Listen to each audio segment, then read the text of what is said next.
谢谢发言人。环球时报环球网记者提问：据报道，美国务卿卢 Global Times is reported that on July 11th, U.S. Secretary of State Marco Rubio announced on social media sanctions against the Cuban President Canel, Defense Minister Lopez Miera, and Interior Minister Alvarez Casas for human rights violations, and their access to visas will be restricted. This is the first time that the U.S. sanctions denounce Canel, was China's comment.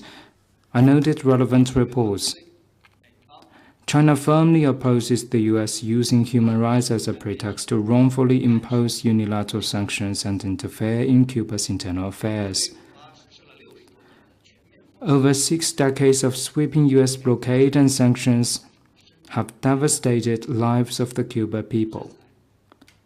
The sanctions should be lifted at once, not redoubled.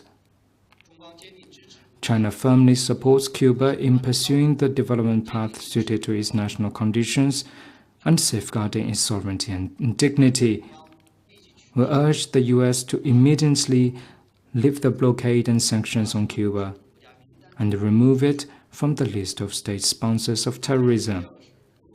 Let me stress that if the U.S. truly cares about human rights, it should reflect on its own human rights violations at Cuba's Guantanamo Bay and elsewhere in the world in these years.